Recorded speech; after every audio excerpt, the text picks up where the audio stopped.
Welcome back to another reading vlog for One Piece, and we are tackling the monstrous, epic, most hyped arc to this point, which I say that almost every single time, but this time it's still true, Marineford.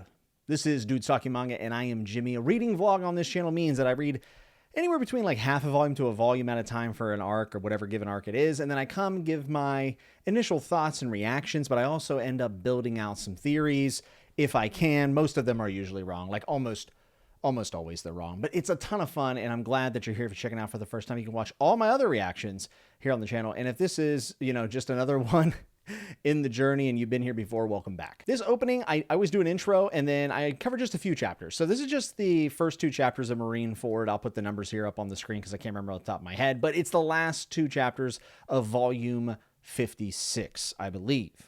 So they're not too simple chapters either. They actually have a ton of information. I mean, we know now that Whitebeard is coming. We're going to have war, and I love the trepidation that we can feel through the panels as we read into the beginning of Marineford, showing different people in different places contemplating the impact a war with Whitebeard or Whitebeard dying or going away could have, and that it almost seems like the perception is that Whitebeard is somewhat of a stabilization within the world, maybe even a hero to some.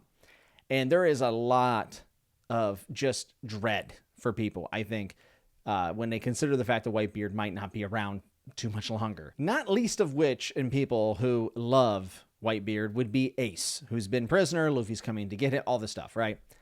Well, Ace just so happens to call Whitebeard dad, and then I've been assuming, and I talked in my last video about how, Luffy, we know his dad is Dragon, so Ace's dad is Dragon. What happened between Dragon and Ace? Does Luffy feel that way? Well, it turns out that, in fact, Luffy and Ace are not blood brothers, but rather I shouldn't say blood brother. They're not family, but through blood. They are actually stepbrothers, which is a very dirty trick by Oda because they look a lot alike. Do they not? I'm only kidding. It's not really a dirty trick, but it is massive information. We find out that Ace's mother kept him in the womb for a lot of extra months, 20 months total, so that he would be safe because the government was coming and basically searching for a certain person's kid and family to take them out to make sure that there was no stone left unturned, no little threads that could continue in the future. And that's because Ace's dad is Roger. Roger at the beginning of the series who was executed, and then Ace's execution setup almost looks very similar to that. And then we were in Logtown and we saw Luffy up there. Very strange stuff. Ace is the son of the Pirate King. He is, the heir to the throne, if you will, the next possible iteration of the Pirate King. But the funny thing is that he was thinking that Whitebeard would be the Pirate King, and that's what he wanted to do and to support. But Whitebeard was keeping him safe because he knew what Ace was. This is crazy. This is absolutely crazy. I was immediately like, okay, wait. Are they not related between Luffy and Ace? And they gave me the information almost immediately after. So I was very thankful for that. But for the government to risk something that seems as dangerous and impactful and puts the entire world in jeopardy, possibly even the world government's power in jeopardy and revolts and everything else, to go to war with Whitebeard and to cause all this, because that is a better option than having another Roger, if you will, another Pirate King come into existence. Like, that's the world government's decision. They think, hey, out of these two awful scenarios of going to war with Whitebeard and having a Pirate King, we choose going to war with Whitebeard. That means that, this should show us just the levity to the situation and how much they weigh the negative of having a Pirate King in the world. And I don't think this is the thing that makes this interesting to me. Is not just the fact that I can feel the stakes of this now, but it's more so that the world government has to have more information about what someone like a Roger, or obviously now an Ace, or a Luffy if he becomes Pirate King, has on the world, like the impact that has on the world and the powers that could be behind it. There's more information that we don't know of why the world government sees this as such an existential threat. Maybe just to their power and their ruling, but regardless, they see it that way. I want to know that information, and I want to know it bad. And we end volume 56, admirals, warlords of the sea, famous pirates coming. Where is Whitebeard? Whitebeard makes this entrance from underneath. Epic, dude. Absolutely off the scale epic. And Whitebeard's character model is so cool. He looks so dope. One of the better entrances in the series. And I feel all the trepidation and I feel the tightness in my chest as we go into this because things are about to go down. And we're going to see Luffy make his entrance. Are there other Straw Hats ever going to be around? We haven't seen them forever. Are they going to show up in Marineford? I don't think, but maybe so.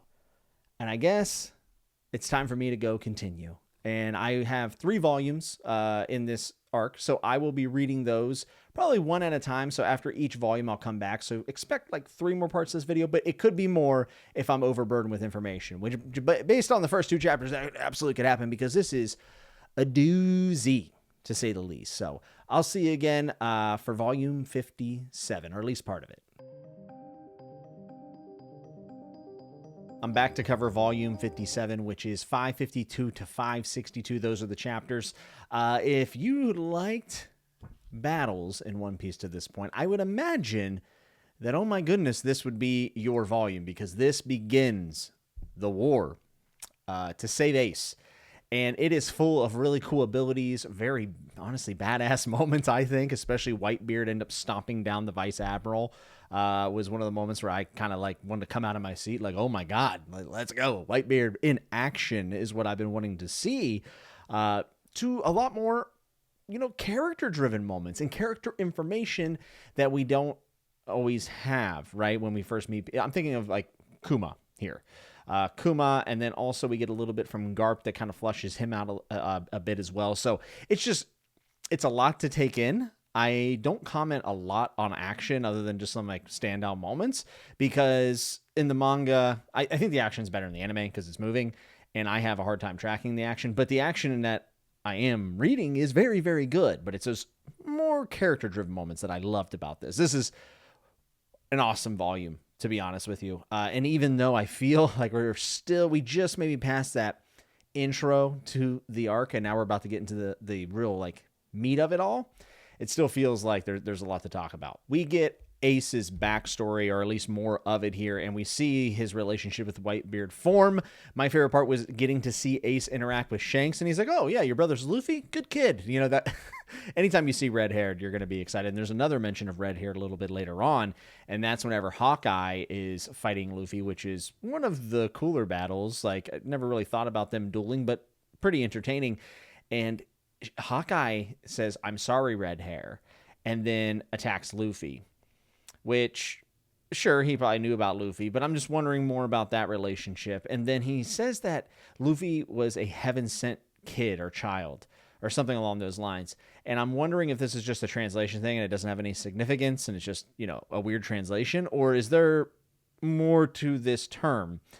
You can let me know down in the comments below without spoilers, please. The ship getting called Moby Dick, the sword flash being blocked, and then Marco's Phoenix ability. These are all just, really incredible moments that I wanted to mention, at least in passing, because there's always been a lot of cool stuff in battles in One Piece, but I think the culmination of everything and all these people being in one place is already kind of insane, but to see their abilities going off like in unison almost is really cool. And then when Luffy arrives, his entrance is even more epic than Whitebeard's last update, but he is in the fight, right? Debuted kind of like, I'm here, and watching everyone from Luffy's past see him and have some sort of reaction, whether it's elation, confusion, or, spite, is fantastic. It shows just how big of a factor Luffy is in this world. And it killed me when Oars almost gets to Ace, and then we see the flashback with the hat.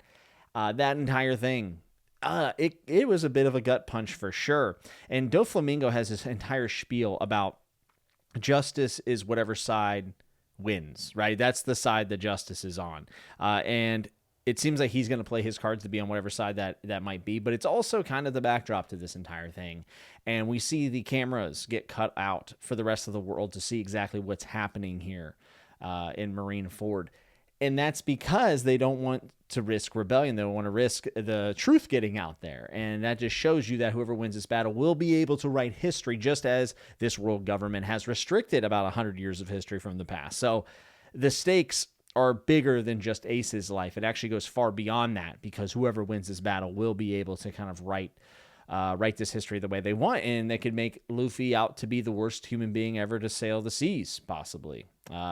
And that would be unfortunate. So I think that spiel from Doflamingo is actually very key to understanding the stakes. I mentioned Garp having a personal moment, and the thing I really liked about this is that you see him have some regret for Ace and think, like, why couldn't you just have listened to me? But I think also knowing that Ace had to go his own way. And Garp has been a funny old man to this point, and we see traits of Luffy in him, and it's all been pretty good fun for the most part, and it's weird having a person like that on the bad side or the enemy side, though it's a lot more nuanced than that. This was important because it makes him more than that. And I'm starting to wonder just exactly what his relationship is with just pirates in general, but also Roger, which I speculated on in my last update. But this is just giving us more breadcrumbs to know that there is a lot more to Garp than we've ever thought. And then our poor Bible boy Bart Kuma. I had some people say, hey, you shouldn't be so hard on Kuma, which I was just giving him a funny nickname, Bible boy Bart. He mentioned that I don't think that they would ever see each other again whenever he was interacting in the last arc with the Straw Hats and ends up sending everyone to all these different islands. Where would they want to go? And then we find out that he's almost like a zombified, probably not zombie exactly, but he's been like controlled by Vegapunk. And this is him being cloned into these other ways. He's like a government walking weapon at this point, which one, he's crazy powerful. But two, it makes me start to wonder if his actions, right, in the last arc were motivated to maybe help people. Like, there's obviously a good side to Kuma, and something has happened he's gotten to the point now where he has become a government weapon. We don't know what that is. I'm sure I'll find out later. But he's been friends with Eva, and Eva is basically not wanting to fight him at all. And that has to make you think that there's a chance that Kuma had a relationship with Dragon, who is Luffy's dad. So there's a lot of moving pieces to the part Kuma stuff. But whenever you realize like what's happened to him, you're like, man, this is like super sad. And then with these clones, you have people doing destruction in his image, which is kind of scary and a bit relevant today with like a lot of the AI stuff that we're seeing and people's voices being recreated and even likeness. And then they have them saying and doing terrible things. And, you know, it affects your reputation because someone who doesn't know that that isn't the real you can have an opinion on you. So I actually thought it was kind of topical and relevant as I read it. But I would like to know more about Vegapunk clearly, but also more so the relationship between Dragon and Kuma. And listen, Whitebeard, like I said, knocking down the Vice Admiral was hype. He ends up meeting Luffy. Luffy is talking to him like an equal. It's freaking everybody out around him. Can't believe the gall of this kid, but Whitebeard clearly respects it. And they both want to be the Pirate King, but they got to come together here. And that's kind of the theme of this battle right now. But Luffy and Whitebeard's interaction was awesome because you see Whitebeard see Shanks' hat and then kind of acknowledge what is happening. And he's heard about him from Ace, so it's just...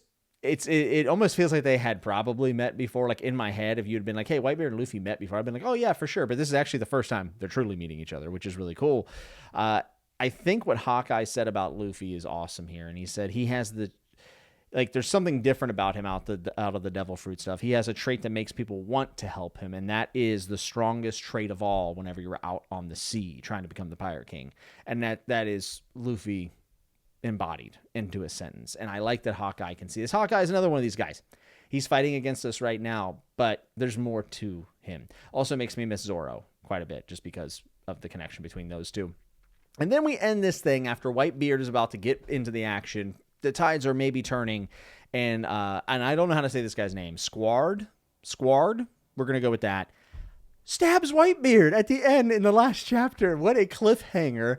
If I had to wait even, 2 weeks to read the next volume, I would be furious. I would be so mad because I did not see that coming. I really did not. I mean, this was a good, shocking moment. Is what's going to happen? I don't know. Why did he do it? Should I have pieced that together by now? I hope not. But it seemed like it came out of left field. I'm sure we're going to get more reasons behind it. But Whitebeard's been stabbed. My God. What can happen next? Who knows? But Ace seems to be very just down and out. I think he wants to not bother everyone with all this. I think he just wants to die, which is really sad. And he doesn't want everyone else to get hurt because of it. And then, with the backstory and him hating his dad, and everything about Ace is a lot more tragic than it would seem. He kind of seems like the cool character whenever he's first introduced, and Luffy's cool, powerful older brother, but there's clearly like a lot of issue. There's a lot of trauma there. And Ace is just such a sympathetic character, and I already loved his character, but I love him even more now. I'm not too keen to see what happens to him in the coming chapters. But is there a spinoff with Ace? I think there is. I think someone told me that there's a spinoff with Ace. I will 100% read that, because Ace, just like many of the other characters that Oda has put in this story, could be a main character of his own series in his own right, which just tells you how strong the side characters are in this. So I'm going. I'm going to go read volume 58 and read another 10 chapters, and I will be back. There should be 2 more sections to this video, unless if something crazy happens and I feel like I got to come up here immediately. So we'll see. Okay, so check it out. My dudes, sometimes I like to kind of, process my thoughts, go get a shower, do my hair, come in front of the camera. Sometimes I just jump up here whenever things are popping off in One Piece. And dudes, this is my favorite manga anime arc ever. I've read some other stuff that I really love, and this isn't even over yet. By the way, this is chapters 563 to 573, and this is covering volume 58, where we get a whole bunch of Whitebeard, a whole lot of Ace, a whole lot of Luffy, and like every character just doing really awesome stuff, like even having small shines for Mr. 3, Doflamingo, whatever, Crocodile, who's been like amazing through all of this. And my point is that I didn't really want to come up here and get ready, do all these things. So I'm just kind of coming as I was reading it. And this is just next level stuff. I mean, really amazing. Whitebeard is the star of this volume. Whitebeard is an old relic, and there is a new age coming, and this era will be called Whitebeard. And we see throughout this arc, right, throughout Marineford, we have seen the backstory of Ace and the importance of Whitebeard in history, in the world, and to many different people. But the real thing here is that's so impressive is that Whitebeard's story, if you look at like pages that he has been on in One Piece, is far less than many of the other characters, side characters, or whatever else. I think the Whitebeard tale might be the best thing Oda's done, and he's done it in such a minute amount of pages. It is just astounding. The ability for Oda to make things feel relatable, emotionally impactful, and epic is unmatched, truly. I mean, this is some of the most epic stuff. I was just telling somebody the other day that, like, sorry, I'm putting my hood back. It's kind of cold in the office, and I don't like the way my hair looks right now. But I was just telling somebody the other day that, like, I've been kind of missing the epicness and epic fantasy in the books I read. And One Piece is filling that void because Oda does it as good as anybody in any medium. And Whitebeard going from being stabbed at the end of this volume and us opening up this volume to seeing that Squared, or Squidward, as I think my friend Murphy calls him, has stabbed Whitebeard under the assumption that he has sold out the pirates because Sengoku has lied to him and basically said, look, they're all attacking not his pirates, but you guys. So they're trying to wipe you out. And then this is an exchange with Ace. And the anger that I felt towards Squared reading this was palpable. And then Whitebeard to extend his empathy and say, this is awful, but I still love you. You're still my son. And also the idea that, this is someone that hates Roger because of what Roger's done to him in his past, how he's affected his life, and Ace is the son of that. And it's not justifiable, but we see the reason why, right? And then Whitebeard is to say, well, we cannot hold a son responsible for his father's sins, which I think is going to most likely be a theme we'll see reoccur in One Piece. It's probably already happened, but we are going to see it repeat, I would imagine, with how many pirates are going to be coming up in this new age that have lineage back in the day. I mean, Dragon and Luffy is something we could have a conversation about when we finally get some more information about Dragon. Yeah, I mean, Whitebeard doing that, still fighting. Like, one of my favorite tropes in the world is an old champion, warrior, or king making a last stand, and he has been stabbed. This little stab wound's not doing this. This is a man that knows that he's at the end of his road. And once he sees Ace being freed, actually, once he sees Luffy going to free Ace and sees the Supreme King's haki, he says, okay, everyone get behind that guy. And he thinks about Luffy, and he says, if you are one of the successors of Will of the D, then so be it. What is a successor to Will of D? I mean, clearly hockey has something to do with it, but I feel like we don't have all those answers yet. And successors with an S. So, is Ace one of these people? Luffy, who else? Is there more than this? I'm not sure. Maybe, I don't know. Maybe it could be Zoro. Somebody else has to be kind of included in this, right? My God. This was just excellent. And then whenever they think that they're about to, save Whitebeard, he stops it and then kind of says, it's my time. And he knows it's his time. Dudes, this is so sick. Like, this is so good. Whitebeard could be my favorite character arc so far. And I have no doubts that he's going to die. This is the appropriate time for this character to exit stage left and to introduce this new era. And then, of course, we have the Admiral, I think it was, basically baiting Ace and saying, hey, Whitebeard never achieved his dream. He never became king. And now he's defending this kid, yada, yada, yada. And that sets off a chain reaction to where Ace is now in grave danger. But it's Whitebeard's impact on these things. And the fact that he did not fail because he set forward to be the Pirate King, but really to push Ace, and Ace has been saved. But who's to say that maybe, just maybe, Luffy is actually the end result of all of this sacrifice that we're seeing. One of the things I wanted to comment about is the reoccurring theme that even whenever things are down to the very bottom of the barrel in One Piece in this world, and kind of the vision that Oda is putting forward is that we can't help but to want to live. We choose life in the darndest of times, and it is a miraculous grasp that we want on existence as humans, even when we think we do not. We've seen this with Nico Robin. We see this with Ace. We've seen it in other places. I think actually we see it with Whitebeard there, kind of near the end. And we even see it with Garp as well.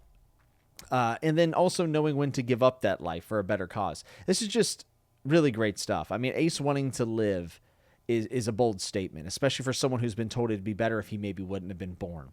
And of course he was proud to be Whitebeard's son. And I think he's proud to have been born because now he can kind of succeed Whitebeard. Though I don't think that's going to happen, unfortunately. My God. You tie in all that to Garp standing in Luffy's way and say, this is a path you've chosen, so you have to do this. And basically saying, kill me, Luffy, if you want to save Ace. It's either, I'm not moving, so if you don't move me, Ace dies. And then Luffy flashback, Garp telling him that you're going to have to do some things you don't want to do. And then Luffy decking him in the face. And then we just see Sengoku, I think it was Sengoku, is like, family man, not a Navy man, huh, Garp? Makes me wonder about his future in the Navy, but also just makes Garp an even better character than he has been. He has improved each and every volume to this point. And also, Luffy punched Kobe in the face. How sad was that? It was sad, but also kind of funny. Luffy stopping everything with the hockey was massive. I mean, that is kind of what sends Whitebeard, I think, into this final stretch of thoughts of like what needs to happen next, though I think he always knew that this was going to be his final battle. So remember Whitebeard throwing his support behind Luffy and then Luffy knocking out Garp. Think about just like the optics of this, the imagery of this. This is someone Whitebeard has clearly put his vote behind, says defend this. Everyone's seeing this. And then you have Luffy punching Garp, who is the arch nemesis of the old Pirate King Roger, and Luffy has just flattened him out. Do we see, like, in the future what this could kind of play into? I mean, the legend of Luffy continues and continues and continues to build. And a lot of these moments are going to be things that we reflect on back whenever Luffy's reputation is huge or he takes seat as the Pirate King. So this is heartbreaking, but it's epic stuff. This is A+ storytelling. Forget manga, anime, whatever. It's just A+ story. I'm in love with this arc. This is the best arc I've ever read. It's so freaking good. And, even things like I said, Crocodile getting his head chopped by Doflamingo being like, you pick Whitebeard over me? And Crocodile's like, I pick no sides. Like, Crocodile's such an X factor. And that's like way to the side. And we got the cameras cutting in and out. Buggy again being like, this is Buggy. The clown are like, this guy again. There's so many players here. There's so many people sticking up for what they believe in. Eva giving Luffy just enough ability to fight again. And then at the very end of this, we see Luffy run out. And Ace has to jump in front of the magma, which can still burn him. And it's looking like Ace is going to sacrifice himself for Luffy. I have more thoughts about what's to come. I think I know what's about to happen. And that's a whole spiel I need to talk about. Not just for the story's sake, but for my journey in One Piece and kind of where I'm at. but that's going to have to be on the next update. This isn't the longest update in the world, but like I just had to get my emotions out about Whitebeard in One Piece, because I think it's so impressive what has been done with Ace and Whitebeard in really a limited amount of pages. It just came to me also that they talk about Shanks having that same haki as Luffy, and is he also a successor of the Will of D? Will of D, possibly? I don't know. But we'll find out. It doesn't look too good for Ace, and I don't think he's going to make it through this, nor Whitebeard. And the effects that this is going to have on Luffy, going to be a pretty big deal. I'm also wondering about the crew, and we're seeing a lot, like a new era, and people are going to start falling. And I'm just thinking about our crew and where they are, where they have made a difference. But I also think that in the future, in this One Piece world, in the Grand Line, and whatever else, we're going to see new renditions of these people, right? And where is Zoro going to take like Hawkeye's place, or is he going to be the successor of that? Like, I just think that you're going to see kind of a changing of the guard with One Piece. And I know there's a time skip eventually, and I imagine that will kind of play a role in that. But I'm ready to wrap this up. I got volume 59, and that is final. That is it for Marineford. And then I have a little arc after this, and then I'm done with the saga, I believe. Or maybe the other things. It doesn't matter. Let's read the last volume. I'll be back. Hopefully to scream at you some more. The One Piece is real. How ecstatic does that make you? Oh, but also Ace is dead. But Whitebeard has a great last stand, but he's also dead. The range of emotions and events to end Marineford. Unfathomable. I mean, it is really something else. It's hard to put into words exactly how I feel after finishing this arc. It almost feels like the end of a story. I know that the journey is in some ways just beginning, but it definitely feels like the end of an era, which it is in the story, but also for me as a One Piece enjoyer to be at this point. We're talking about chapters 574 to 580. This is most of volume, I believe, 59. And the end of Marineford Arc. A place where I think many of you watching this journey along the way have been waiting for me to get to. And I loved it. This is my favorite arc in any manga anime ever. In fact, I think One Piece might be my favorite anime and manga now.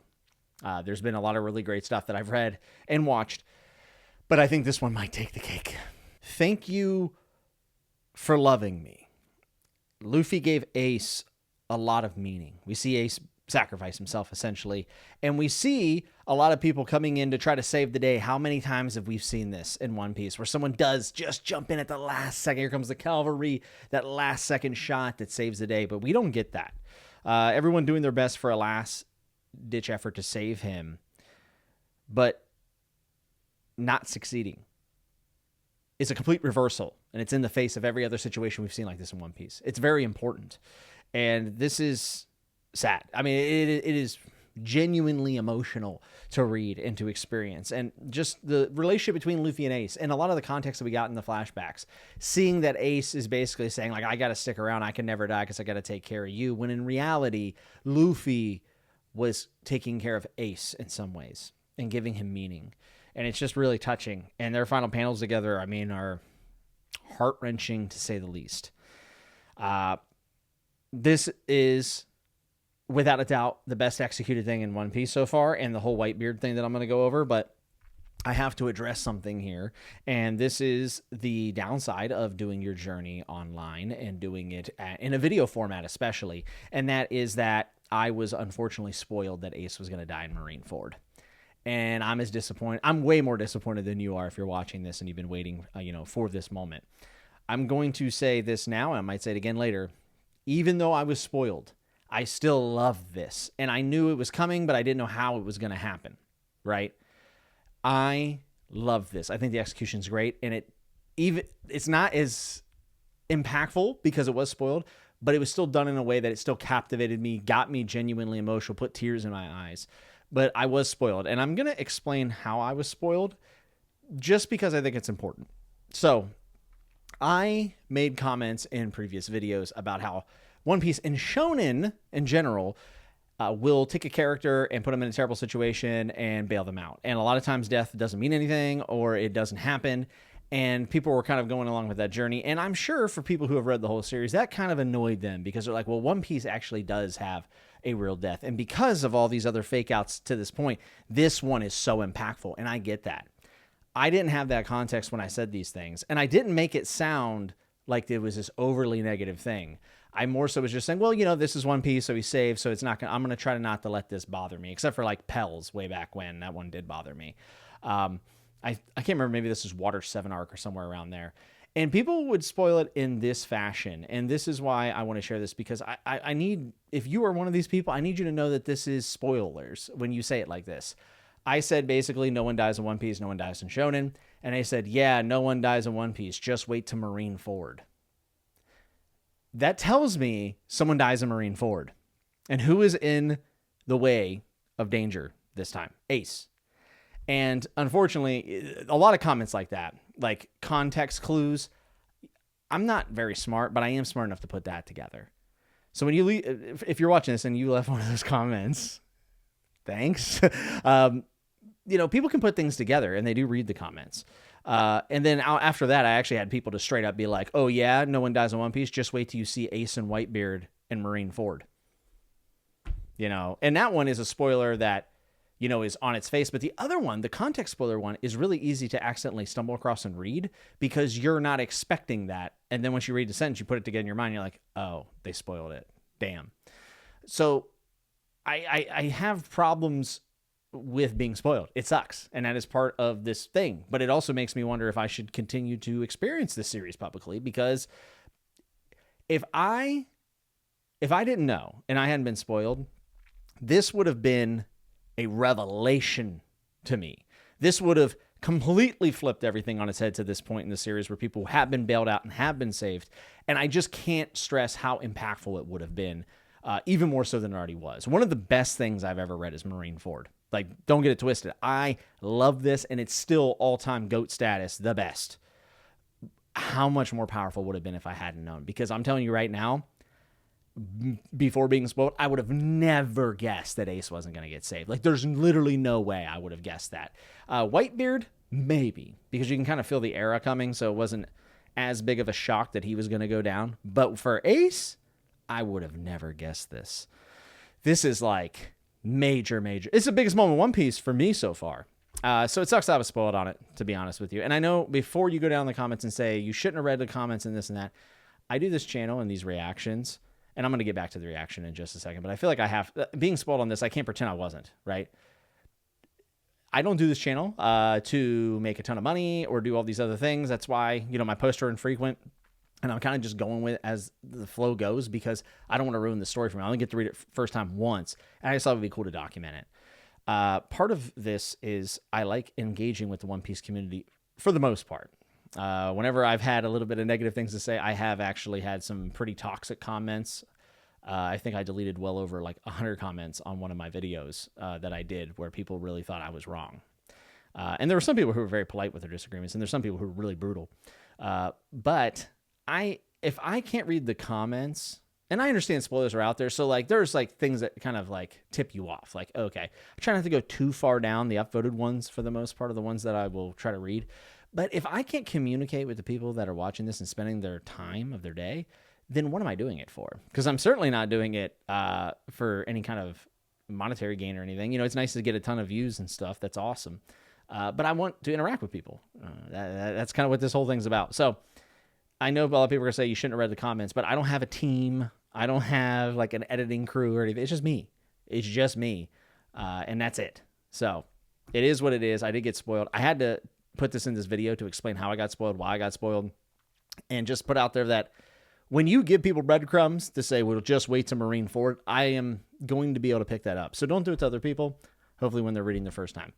Even though it was ruined for me, it's still super impactful. It got me emotional, tears in the eyes, best moment of One Piece. This entire arc is the best thing of One Piece, and it's absolutely goated. And when Ace dies, we get to see who, for my opinion, is the best character of One Piece now, is Whitebeard. Whitebeard landing that strike. What a legend. The absolute GOAT. I'm using GOAT a lot today, but Luffy is breaking down and Luffy is broken. It reminds me so much of the Eclipse in Berserk. Obviously, it's a lot different, but that character changing moment that we will never be able to get rid of, right? That for the rest of the series, this will loom over it, just like the Eclipse in Berserk.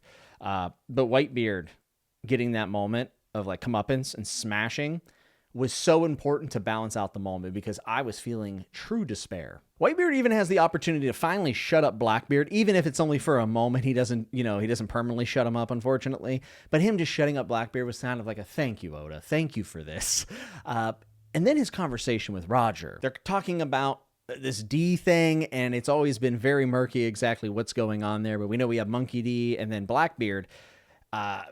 We basically see that it's confirmed that we're not supposed to believe that Blackbeard is someone who's going to succeed Roger. He doesn't have it right, which I have a bunch of questions about that, and there's a lot more questions about Blackbeard that I'll touch on in just a second. But the fact that Raftel is mentioned in the flashback, and he's basically like, I'll tell you where it is. Like Roger says that, and he's like, nah, I'm good. That's crazy. And then, of course, Whitebeard confirms that the One Piece is real. That's a lot to take in. But I think him dying standing is everything we need to know about Whitebeard and how powerful he was. He was still 1v20ing these people with 2 holes in him and dying and on his deathbed. Can you imagine how powerful he was in his heyday? Can we get a Whitebeard spinoff? Because that would be fantastic. So Blackbeard is super awful, and I hate him, and I actually had forgotten about him because I was so wrapped up in the A stuff. So when he actually shows up here, it legitimately shocked me. Like, it was like a huge return in like pro wrestling where you're like, whoa! Like, that's how I felt when I saw Blackbeard. I was like, wait, what? And he's with a bunch of powerful people, obviously. But he's a bit odd, isn't he? People are like, oh, his body is odd, which I thought was interesting. And he's using 2 devil fruit powers, which I had considered that I had theorized that Blackbeard maybe had more things going on. It turns out he didn't, but now he does. And it's just that people treat him like he's special, and he's special in the narrative. So my guess is the way that he is able to have 2 devil fruit powers, and this is just a guess, the crewmate that he killed on the Whitebeard Pirates, and I'm forgetting his name right now, I'm wondering if he somehow morphed with them, took their spirit, I don't know, I don't know, and was able to then withhold 2 devil fruits. So Blackbeard would have like 2 souls, or it'd be 2 people, and therefore able to wield 2 devil fruit powers. Now my question is he has 2, will he end up getting 3 in the future? However he got this second person in my theory, can he get a third? Or is it something in his backstory? Because Oda loves doing backstories. That's also very likely. And with all this emotional stuff going, there is still time to shine for other characters. I mean, we have Luffy's mom is there witnessing it all and has a big moment where she steps up.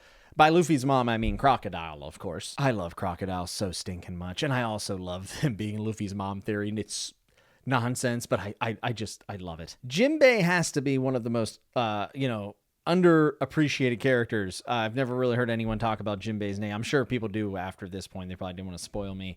But what a standout for just being so noble and saying, I'll only save him if I really like this kid or have, faith in him. And of course, who can't have faith in Luffy? I am terrified of what the impact this is going to have on Luffy. And I hope that he listens to Ace. And whatever Ace did whisper to him, which I think we weren't meant to hear, I'm wondering I just wonder where his like path leads to this. And will people like Jimbei still be there after all of this is said and done? I'm not sure. But one person that Luffy did affect tremendously in the past was Kobe. And Kobe standing up for justice in this moment was so damn impactful. And also remembering that there's no way Kobe gets here without Luffy. Like many of the characters. Is just, it feels like a sense of hope that Luffy can still affect this world. And I'm sure he will. Kobe standing up for justice and then about to get got. Now, we've already seen a death. We've seen 2 deaths, right? And you're like, oh my God. And they're going to take out Kobe. Oda, you monster. And then Shanks saves him. Peak tension, dude. Peak tension. I can't believe it. I was like, oh my God.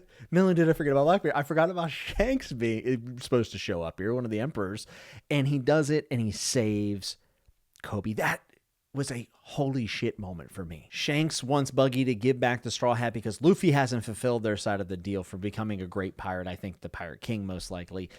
This is just touching. A phenomenal callback to the hat. And when Shanks shows up, every 300 chapters, what an entrance he makes.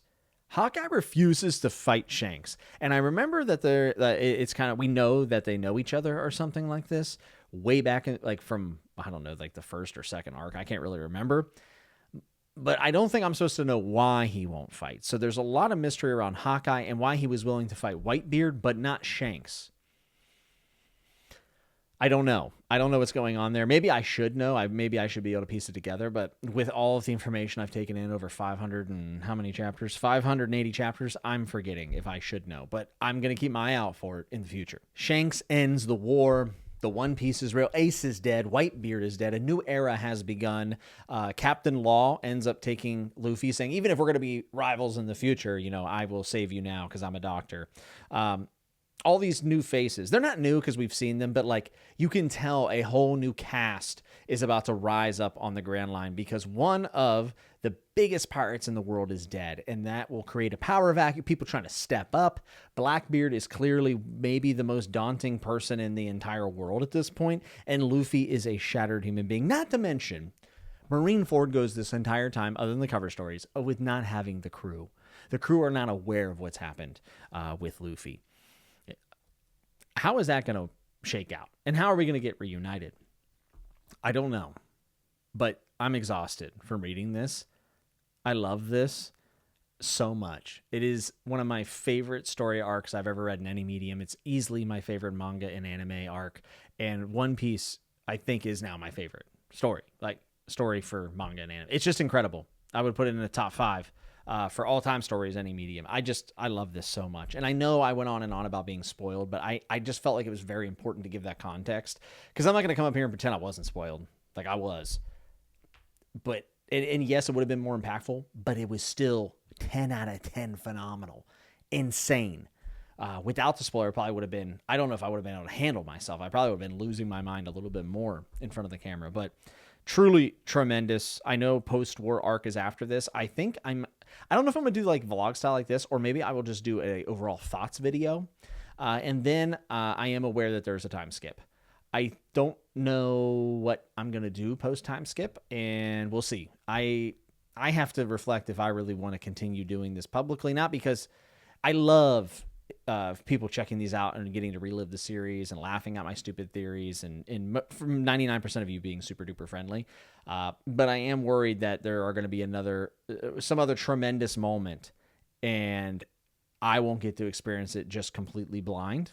And the series has become something that means a lot to me, to be honest. I never thought I would say that about One Piece because of it's a silly rubber man, but this series, it's something else. It's special. It's just very special. But so has this experience been. So I don't know. I'm going to figure that out. But what I do want to say is thank you. Thank you for checking out this video. Thank you for watching everything else up to this point if you have. And if you like it, you can do like all the YouTube stuff.